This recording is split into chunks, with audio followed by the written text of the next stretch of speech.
जो लड़ नहीं सकेगा वो जिंदा नहीं बचेगा। इस दुनिया में एक बहुत बड़ा युद्ध इस वक्त चल रहा है बाबा जी, और आपने कहा लड़ना तो सबको पड़ेगा, लेकिन इस युद्ध के लिए जिम्मेदार कौन है? इस युद्ध के विलेन क्या डोनाल्ड ट्रंप है? इस युद्ध का विलन है राजनीतिक उन्माद, आधिपत्यवाद, साम्राज्यवाद, अधिनायकवाद, माने एक्मुलेशन। एक होता है क्रिएशन।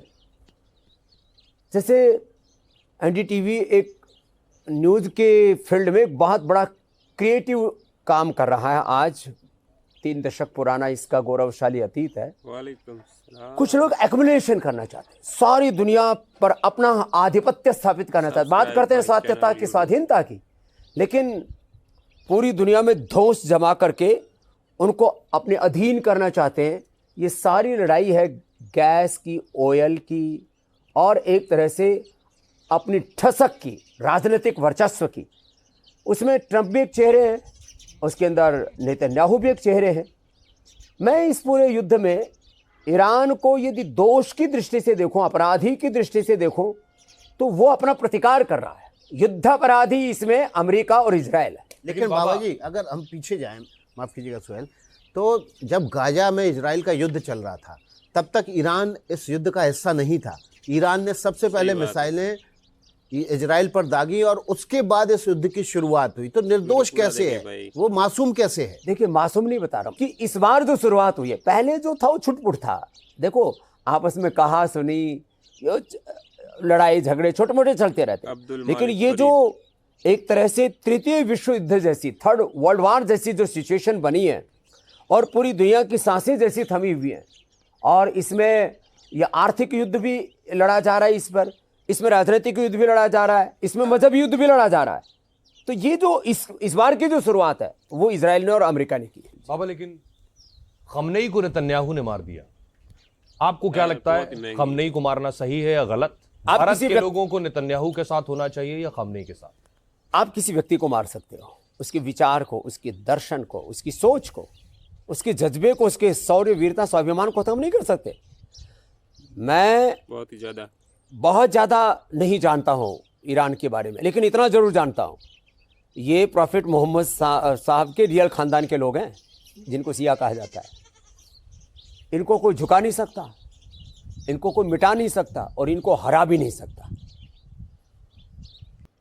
कम से कम एक नहीं, 1 लाख नहीं, वीडियो अच्छा लगा तो करीब 9-10 करोड़ की आबादी के अंदर 1 करोड़ से ज्यादा लोग खामनेई के विचार को आपको नया मिलता रहेगा पूरे अस्तित्व के साथ, माने रोम रोम से इसको जीते, तो आप कैसे खत्म कर देंगे? तो ये अमेरिका की एक तरह से मैंने कहा तो राजनीतिक अपरिपक्वता, माने उनका जो। आप नेतन्याहू पर कुछ नहीं बोलते?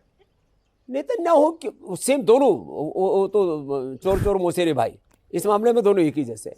नेतन्याहू को चोर कह रहे हैं आप? अरे मैं चोर किसी को नहीं कह रहा हूँ, तो ये कहावत है चोर चोर मोसेरे भाई, मतलब दोनों एक ही जैसे हैं। दोनों युद्ध अपराधी में मानता हूँ, युद्ध अपराधी भी मानता हूँ, मानवता के अपराधी भी मानता हूँ, प्रकृति पर्यावरण के भी अपराधी मानता हूँ।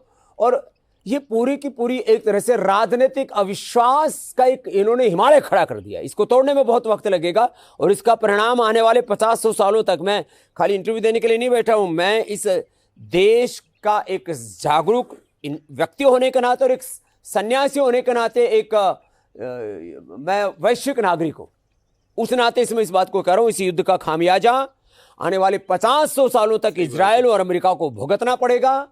न इसमें अमेरिका और इजराइल जीत सकते और न इसमें ईरान हार सकते। पर स्वामी जी, अगर आप इन्हें युद्ध अपराधी कहते हैं तो भारत एक युद्ध अपराधी के साथ दोस्त है। देखिए, भारत की जो विदेश नीति है या रणनीति है या कूटनीति है, वो इसमें तटस्थता की है। तो हम तटस्थता की भूमिका में हैं, और ये वक्त का तकाजा है। ऐसे संवेदनशील मुद्दों पर जितनी गंभीरता बरतनी चाहिए उतनी मोदी साहब बरत रहे हैं। मैं इसमें विपक्ष से भी कहूंगा कि थोड़ा संयम बरते। मतलब आपके पास बहुत। हाँ भाई, मौलाना तारिक जमील का आज एक और न्यू वीडियो आपको कैसा लगा? अच्छा लगा चैनल को सब्सक्राइब करें। मिलते हैं नेक्स्ट वीडियो में, तब तक के लिए। गैस सिलेंडर सस्ता हो जाएगा, हमको खूब गाली दीजिए, कोई दिक्कत नहीं है, क्योंकि हमने बोला था, वो झूठ नहीं बोल रहे हैं। पर आप तो खुद युद्ध अपराधी कह रहे हैं, तो देश का विपक्ष क्यों नहीं कहेगा? वो क्यों नहीं हल्ला करेगा? मैं जो बात कह रहा हूं कि इस समय विदेश नीति की जो कूटनीति और रणनीति होती है सही उसमें बात है। बहुत सारी बातें डिप्लोमेटिक होती लेकिन ईरान के विदेश मंत्री तो खुद कह चुके हैं कि प्रधानमंत्री नरेंद्र मोदी चाहेंगे तो 24 घंटे में रुक हैं। जाएगा। हाँ, मैं आपको बता रहा हूं, ये हकीकत है। ये बात पुतिन को कभी भी ट्रंप पसंद नहीं करेंगे कोई बीच में आए, चाइना भी कभी भी बीच में नहीं आना चाहेगा। क्यों? वो एक अलग उनके लिए पूरी दुनिया एक बाजार है, भारत के लिए पूरी दुनिया एक परिवार है। और ये सच है कि अब अमेरिका की सांसें थमी। इनको लगता था कि इनके पास 1000-1500 फीट तक वार करने वाली मिसाइलें, इनको पता लगे तो 5000 मील दूर जाकर के ठोक सकते हैं। तुम इनकी मिसाइलों को बहुत खूबसूरत अपने मंजर है भाई। एंटी मिसाइल सिस्टम से उड़ा सकते हो, लेकिन उसमें से अब्दुल क्लस्टर बम मालिक चैनल निकलेंगे, उनका सब्सक्राइब क्या होगा? और अभी तो एक बहुत अनसुलझा रहस्य है, इसके पास कितने बड़े घातक हथियार हैं। मैं परमाणु बम की बात नहीं कर रहा हूं, उसके अलहदा भी बहुत कुछ है। और ये तैयारी ईरान ने पिछले 40-45 सालों में की है, एक दिन की तैयारी नहीं है। और उसको पता था वो शत्रु देशों से घिरा है। वो सिया सुन्नी का एक अलग संघर्ष और अमेरिका का पूरा राजनीतिक और आर्थिक जो वर्चस्व पूरी दुनिया में चाहता वो अलग है। और उस सब के बीच में जिस रणनीति से ईरान चल रहा है, मैं उसकी सराहना करता हूं।